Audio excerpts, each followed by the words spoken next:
Creative discipline. It's a very uncomfy topic with a lot of very hot takes. There's a lot of opinions out there in the art world on whether you should or shouldn't make art every day, whether or not you're truly committed to your art if you don't, whether or not creative discipline encourages burnout. So today, I'm gonna add my own opinion to the mix. Since becoming a full-time artist, I've struggled a lot with balancing my creativity with my career. Without realizing it was happening, I lost the love for my art over time, and passion turned to pressure. What should have been a joyful and creative career turned into more of a paint-covered nightmare. So in the beginning of July, I decided to go on a 1-month journey to begin healing my relationship with my creativity. I genuinely wanted art to be important to me still. I wanted to nurture my love for it and a willingness to show up to it. If you've seen the first 4 videos documenting this journey, you'll know there was a lot of deep work and uncomfy moments. But the healing was happening. Things were really turning around.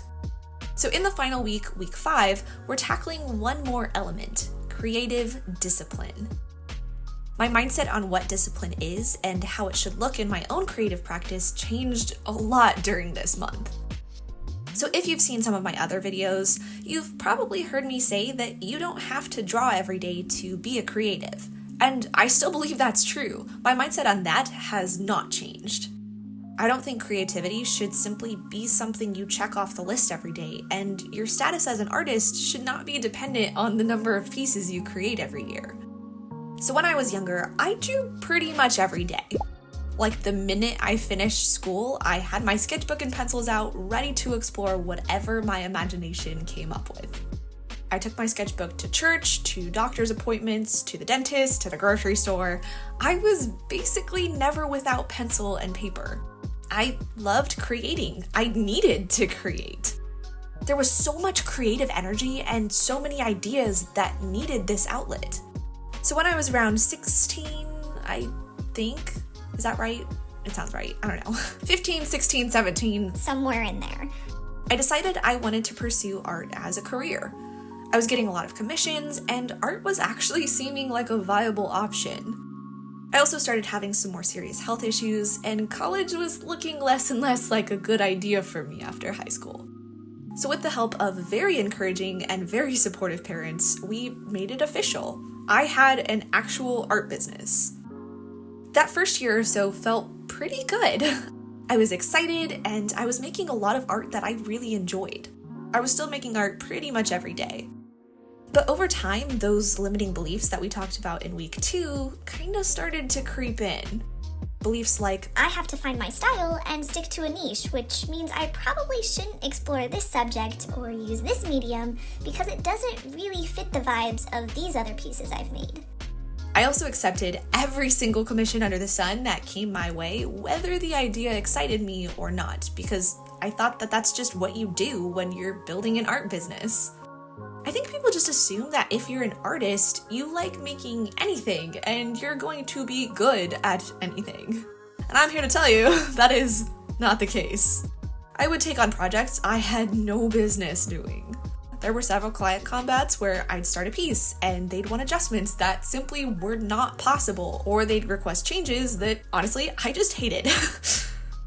There's a certain amount of creative liberty that gets taken away with commissions or freelancing, and honestly, I didn't like that. Lesson learned. But anywho, we're getting off topic at this point.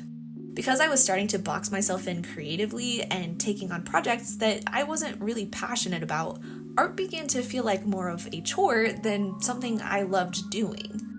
At this point, I was still making art every day, but I wasn't really enjoying it. But I felt like I had to because I'm an artist, and that's what you do. I wanted to have creative discipline, which meant making art every day, right? Even though I was kind of starting to hate it a little bit. I do want to add a caveat here. It's not that I always hated making art. There were still plenty of moments that I did enjoy what I was making and the act of creativity, but overall, it was starting to feel like more of a job and less of a passion. Creative discipline became this almost shame cycle, like if I didn't make art every day, I was a bad artist or I wasn't committed to my career. even though this mindset was just making the problem worse and making me even more bitter toward my art. But I ignored the warning bells going off in my head and just kept pushing. I'd watch every video I could about growing your art business, and they were all saying, Go, go, go! Push, push, push! Make art every day! Find your niche! Make the monies however you can! And me, being a very impressionable and gullible kid, was like, well, I no longer love this, but okay, you're the expert. So instead of keeping my creativity at the forefront, I simply focused on the career side. And I did this under the guise of work-life balance. Apparently, I thought that would help me feel a little bit better. Spoiler alert, it did not. Balance was not really the issue. My relationship with creativity was. Just popping in real quick to share some very, very exciting news. It's almost autumn! Woo! Cheers, shouts, thunderous applause. It's my favorite season of the year, so I'm holding a big autumn sale in my shop featuring several new stickers and prints. The sale begins today, September 19th, and will go through September 29th. So if you've had your eye on some of my artwork, courses, or workbooks, you can use the code AUTUMN15 to save 15% on your order. As always, every purchase is Annie Jane approved. And without further ado, let's get back to chatting about creative discipline. So fast forward a few years, and I'm sure you can guess this all led to some pretty intense burnout. I'm not gonna lie, most days I hated art. I created only when I had to. I no longer sketched during movie night because I was off the clock. I didn't bring my sketchbook with me anywhere because I just wanted a break from it. But all these art videos were still saying, make art every day, make art every day. You gotta have creative discipline. But what do you do when you don't love it anymore? Does that creative discipline still apply when you've begun to hate the creative side of yourself? Do you just keep pushing and ignore the burnout? Or is making art every day simply going to make the problem worse? So this was a very real fear of mine when I started my 30-day challenge to make a piece of art every day. Burnout was what had struck the enmity between me and my creativity in the first place, so was committing to making art every day just going to deepen the problem?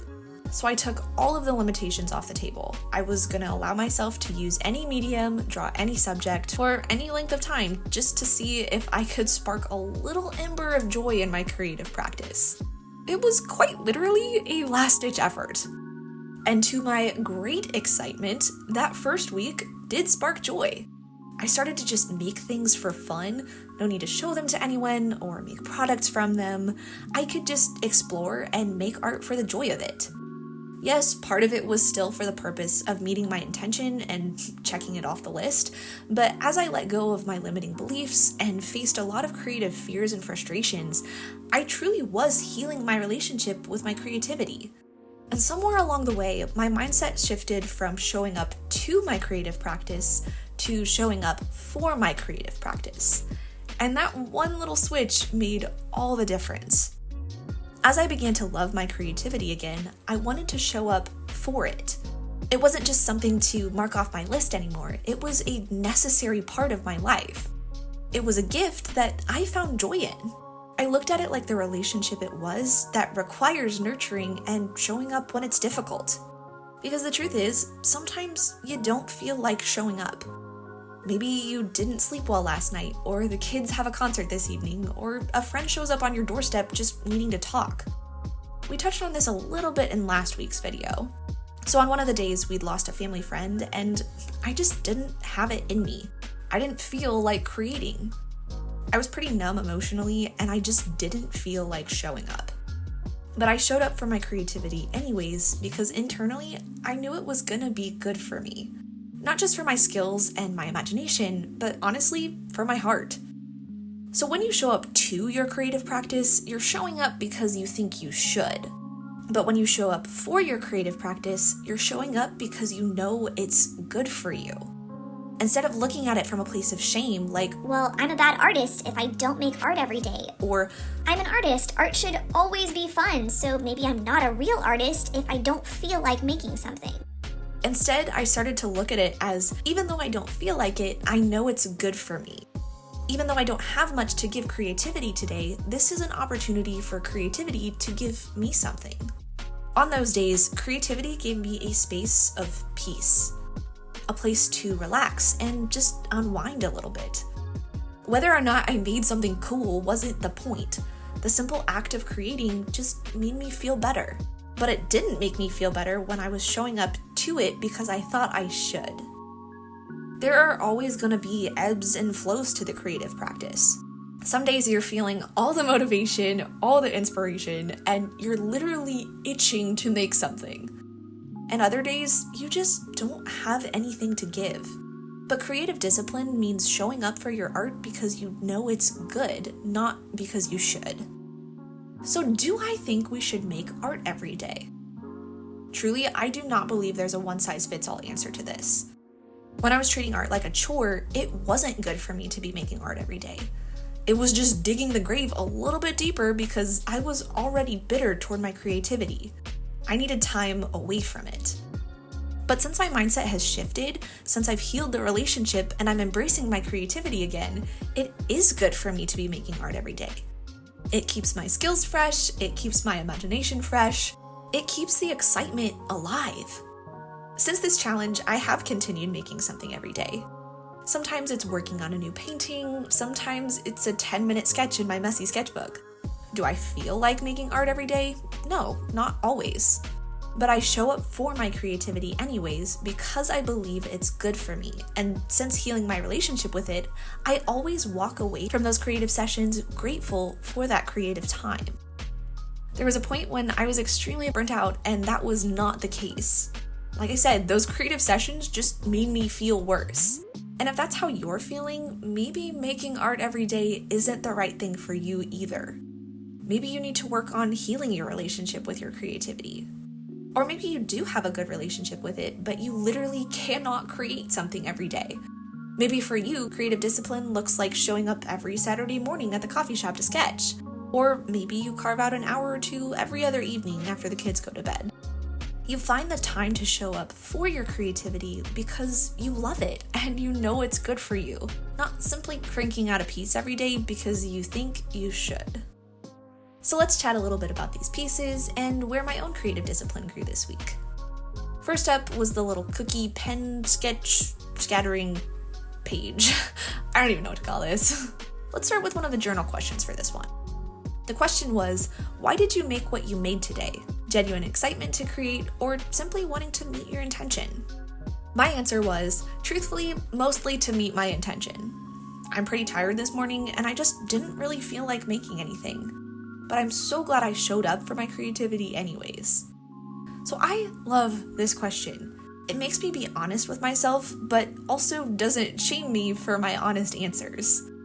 It's not a, there's one right answer here. It's simply, what was your purpose in this? I originally was going to paint the cookies in gouache, but then I just decided to keep it simple with some pens. No muss, no fuss, no palettes to clean afterwards. Just some line practice, sketching some cookies. So one of the things we talk about in the Nurture workbook is the concept of active rest.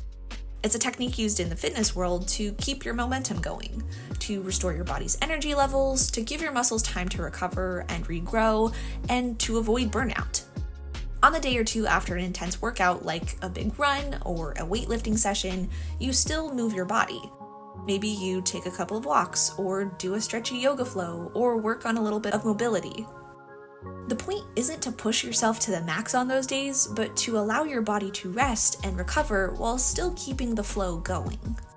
You may not feel like moving, but you do it because it's good for you. So this was an active rest day of creativity for me.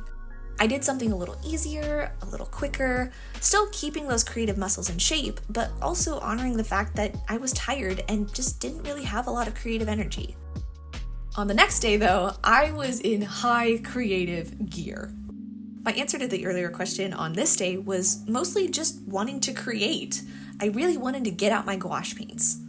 And I was having an absolute blast painting. Totally in the zone, could have been there for hours, but life things happen sometimes, and external events can pull you away from your practice or make it more difficult. I found out that the car I'd been interested in was ready to be looked at, and this was the day to do it. So I set my paints aside and headed out the door to go look at it, get it inspected, all the things. It was a huge blessing and I was super excited, but it took most of the day. So when I got home that evening, even though I only had like 10% of the painting left to finish, I just didn't really feel like it. The artsy mojo was kind of gone. I was tired, I was done, I was hungry, it was almost supper time. But it's not about just showing up when you feel like it or when it's easy. Like any other relationship, sometimes it means showing up when you're weary and you don't feel like it. And that's creative discipline. And because throughout this challenge I'd been building up that discipline, I was able to sit down and finish the painting without having any bitterness toward it. I talked to my sister and my niece over FaceTime while I finished it and ended up really loving the painting. Was it my ideal way of finishing something? No.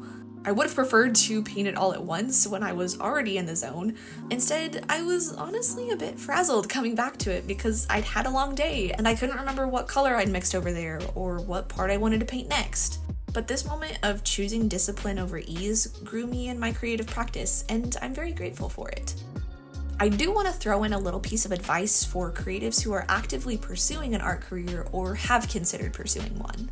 There's a saying out there that if you love what you do, you'll never work a day in your life. And those words can be so damaging to a professional. They can make you feel like you must not really love what you're doing because some days it does feel like work. Some days it's hard and uncomfortable and you don't feel like showing up. So please know you are not alone in those feelings. They are totally normal and they're simply a part of the ebb and flow of creativity. It's okay that it's hard to show up sometimes. You're still an artist and you still love your art. So the final day was very bittersweet for me. It was absolutely thrilling to know that I'd completed my challenge, but also really sad to see it come to an end. So I wanted to make a piece that embodied what I'd learned and how I'd grown throughout the month. I decided to paint this little pair of boots with marigolds coming out of them. I used a medium other than gouache because I was no longer held back by the belief that I should stick to a medium. I painted a concept that I've seen other artists do too, but I wanted to put my own spin on it. I used colors that I love, and I focused on finding the joy in my creativity.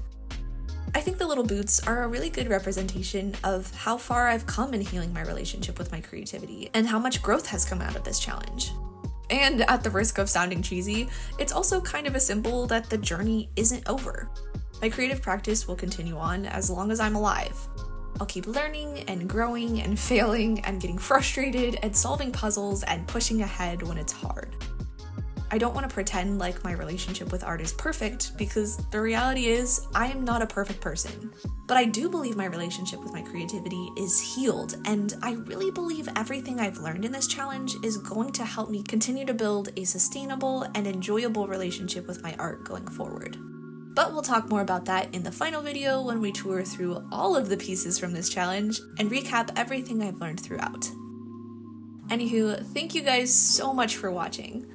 I hope you enjoyed seeing me make these final pieces of the challenge and chatting with me about creative discipline. Huge thank you to the Cozy and Curious Creatives over on Patreon for helping to support my art journey. It is an absolute joy to have you in my community. If you're interested in learning more about the cycles of creativity, then head on over to watch this video next. Thanks again for watching, and I'll see you soon. Bye guys!